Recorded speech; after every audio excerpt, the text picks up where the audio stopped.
One of my abiding childhood memories from about the age of 7 or 8 was when I bought my first Advent wreath.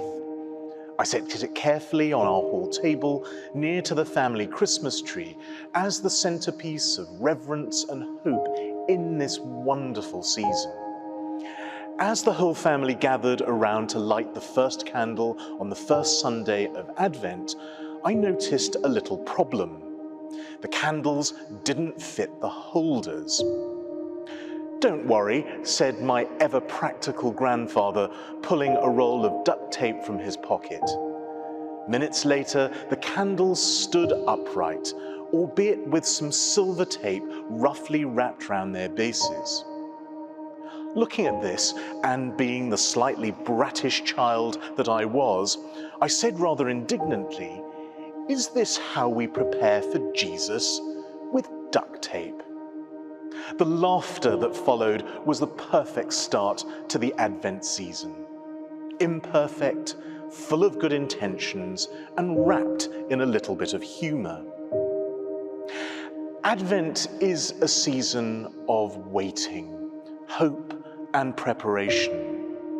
It's the time when we as Christians anticipate the celebration of Jesus Christ's birth, while also looking forward to his promised return. In a world that often equates waiting with impatience, Advent invites us to embrace the pause.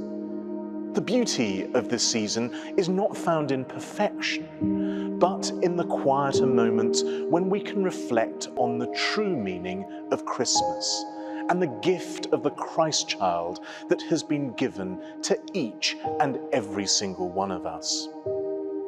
Like my duct tape candles, our Advent preparations may not be flawless. Life is complex and unpredictable.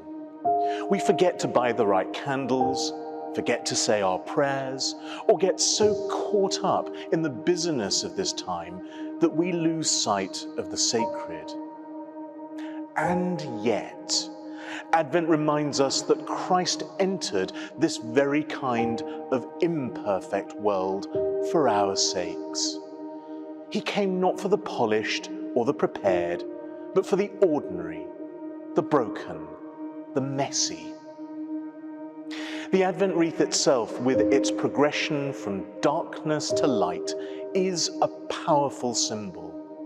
As we light each candle, we are reminded of the hope, peace, joy, and love that Christ brings. The increasing light mirrors the growing anticipation in our hearts as Christmas draws nearer and nearer. Humour, imperfection, and even duct tape can be holy when they remind us of the joy and simplicity of God's special love. This Advent, perhaps, we might laugh at our mishaps, embrace the waiting, and remember that Christ meets us in the midst of it all, no matter how messy or duct tape our lives might seem. So, if your Advent candles wobble a bit or your plans go a bit awry, take heart. The light of Christ will still shine, and his promise remains steadfast. He is coming, and he is with us.